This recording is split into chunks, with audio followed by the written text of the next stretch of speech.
Hi guys, good day. My name is Gian Alexer Tagima and I'm gonna be your professor for this subject, ergonomics and facilities planning for the hospitality industry. Let's go to the first slide. So, what is ergonomics? Ergonomics is the science of making the work environment fit the worker. By understanding human factors, requirements of work, we can avoid work related illness or injuries. Now, the focus of ergonomics is to reduce the risk of injury or illness in a facility.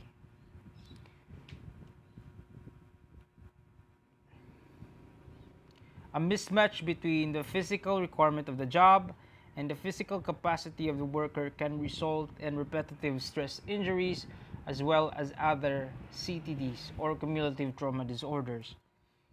That's why it is important to consider ergonomics because it's one thing we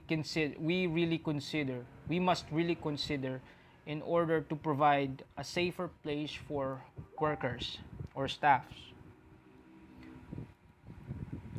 Ergonomics in an office building. To be successful in the 21st century, building management companies and facilities management departments must offer a wide range of services that match tenants' business operation. And providing those services must be done in a cost-effective manner. Why? Because satisfying a tenant's need means ensuring that every factor of a building services, including ergonomic concerns, meets the needs of the tenant's employees, no matter what the type of business. Successful ergonomic design is reflected in the worker's ability to be productive and efficient with a minimum of stress and fatigue. Whether a business has guests or workers in a facility, a sound ergonomic program makes good sense. Ergonomic programs see to it that people are comfortable, productive, and free from the risk of occupational illness and injury. Further reducing risk creates a corresponding reduction in insurance liabilities.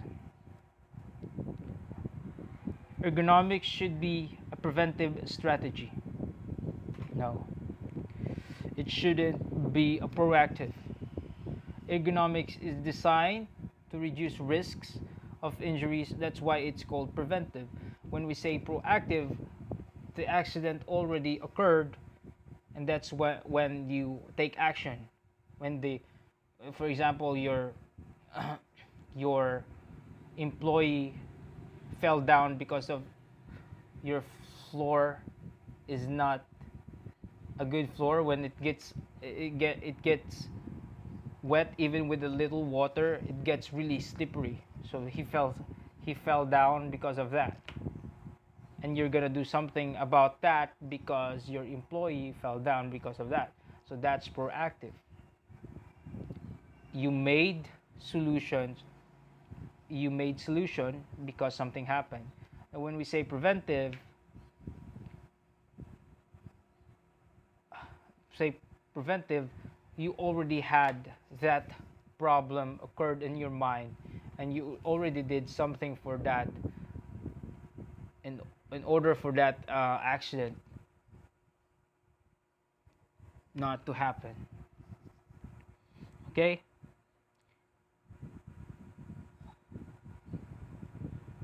Where ergonomics related problems do arise, they may directly affect profitability and productivity. Why? Because this when your staffs or employees are stressed, they are not going to be productive with the work, especially when you're in a restaurant where um, working is really demanding in terms of cleaning the tables, making buzz outs, uh, delivering food orders is really important. The body is gonna be really stressed as well as the mind. for taking orders, etc. But it's mostly stressing with the body because you're gonna lift, especially for males are gonna lift heavy weights, and then after that you're gonna clean. So it's really stressing to the body of a person. That's why it's really important, even even with a little kind of, even with a what do you call this, with a little, even with a little accident, or something might happen that employees will suffer an RSI, it will really cost the tenant money in workers' compensation payments and may initiate actions. Compared to having a preventive strategy, then you won't really have to initiate actions because the action is already done in a futuristic way.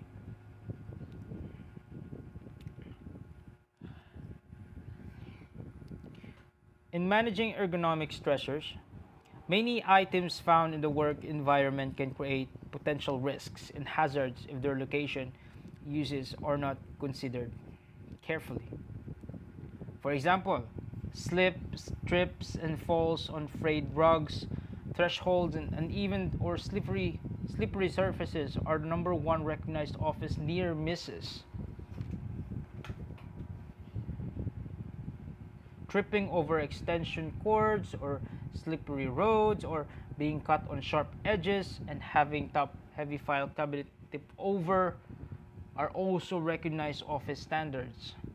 As such, these hazards are considered environmental as opposed to human factor related.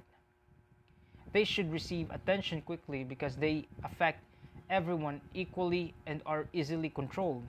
Some standard risks that a facility manager should consider when assessing ergonomic stressors in the workplace include these things. First one is workstation design. Improper placement of office equipment and materials can result in worker strain and discomfort. The design of an office and the density of space are critical to efficiency. Having a central location for shared devices reduces the steps, and therefore the stress taken to accomplish these tasks. The shorter the distance to the resources, the more productive workers can be. Workstation furnishings. Office furniture must be carefully selected to provide the most flexibility and adaptability for workers.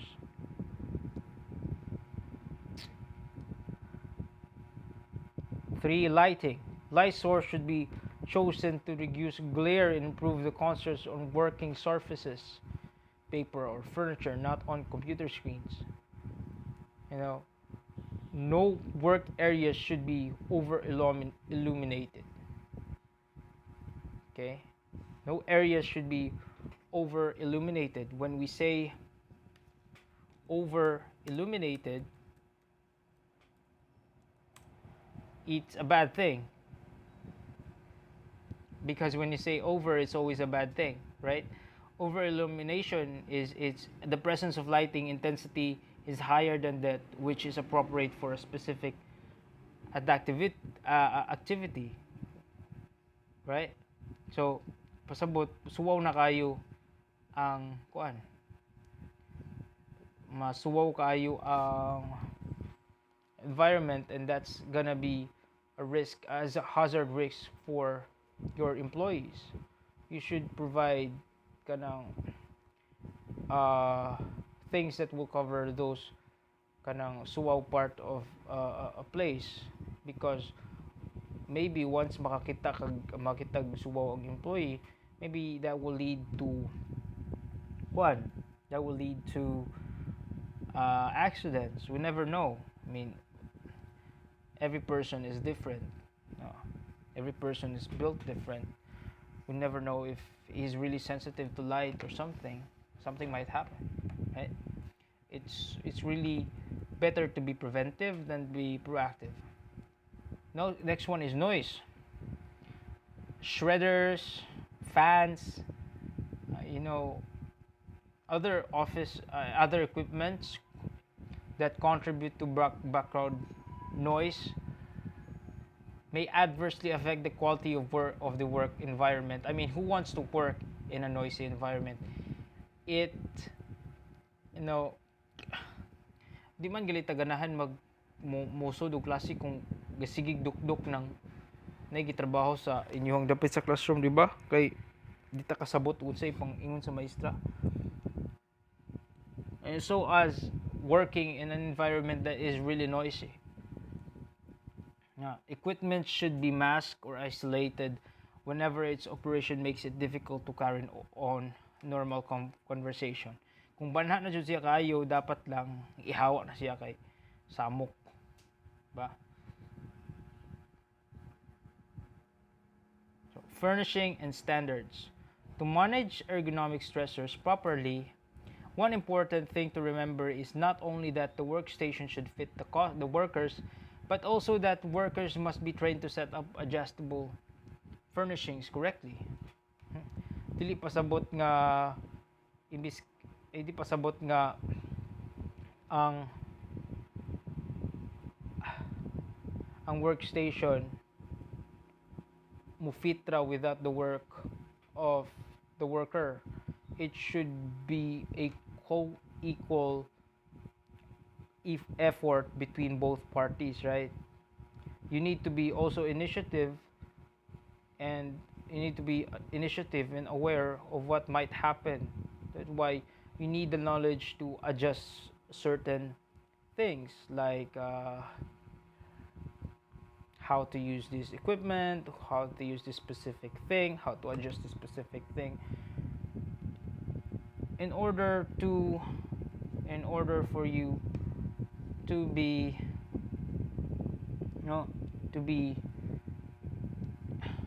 in order for you to be a helpful staff in managing ergonomic stressors. Like for example, work surfaces. The work surface should be a size that allows personnel to comfortably reach forward and both sides. Dispatching area, diba? Usahay na ubang kuan nga habog ra kayo, maglisod nag butang sa tray. Maglisod na ibutang sa tray ang kuan, ang i-order sa guest kay habog ra kayo ang dispatching counter.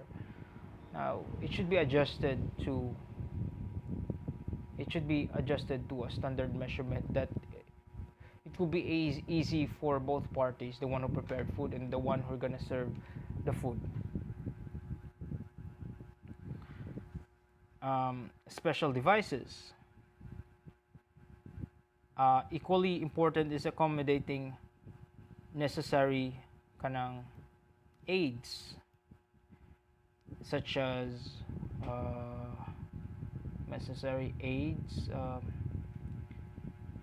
such as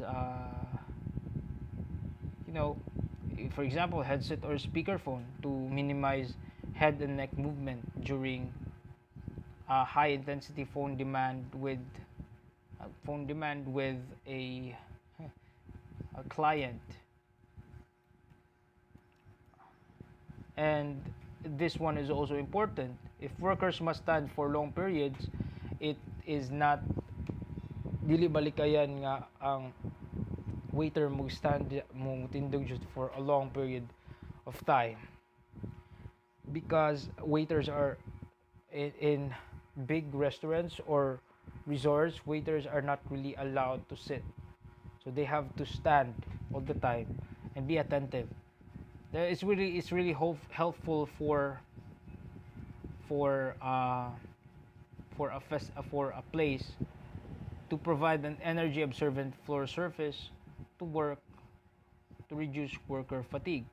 It doesn't mean nga nay floor nga ma-absorb o karang stress sa imong tiil nga inigtunob nimo maulian ka dili, like the use of stools and dili stools kuan kanang bar rail para at least na matukutukuhan ang worker para dili kayo ma-stress yung hip, knee, and wala kay foot fatigue. Diba? Effects of an ergonomic program. Effects of an ergonomic program. Now, the goals of an ergonomic program are to protect jobs and assets and to guard against liability. Although it is unwise to use economic factors and convenience issues to sway decisions about managing your economic program, it is critical to understand that potential bottom line effects of particular actions or conditions. You need to consider that for every dollar spent on ergonomics, the return on investment is tenfold. Okay? Diba? It's futuristic. For every dollar that you will spend in being preventive to injuries and risks that may be fatal or dangerous for your staff, it's a return on investment in tenfold. Whatever that will happen to your staff might also happen to your customers. Diba? So one direct benefit of an ergonomic program is I think you can read all of this thing. Reduce number of lost work days, payments, reduce number of complaints of discomfort. I think it's understandable. Each bullet is understandable, right? And indirect benefits of ergonomic program include effects on productivity, projects are completed, client deadlines do not lapse, client relations stay positive, workers are more. These are called indirect. These are called indirect benefits of ergonomics because when we say direct, it is directly subjective to your employee. Like if there's risk or something happened to your employee, then you're gonna have to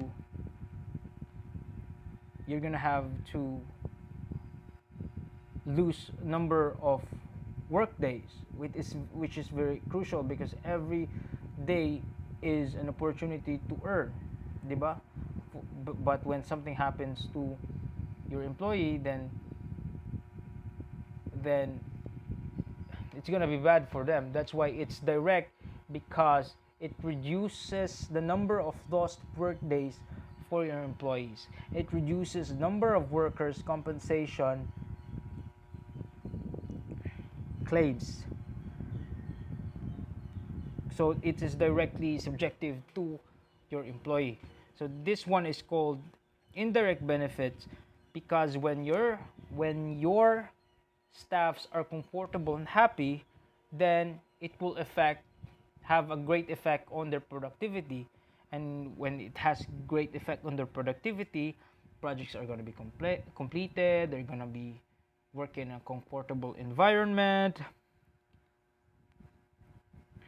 Client relations may stay positive, diba? So that's why it's called direct and indirect, because whatever happens, if something positive, if something comfortable, if you treat your customers well, if you treat your staffs well in terms of providing a good facility planning, then it will affect their work, their productivity, and then it will lead to a greater relationship in terms of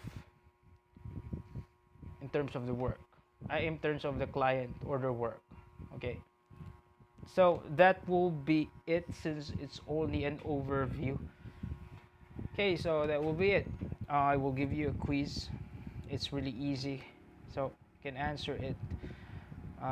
So thank you and keep safe. Bye bye.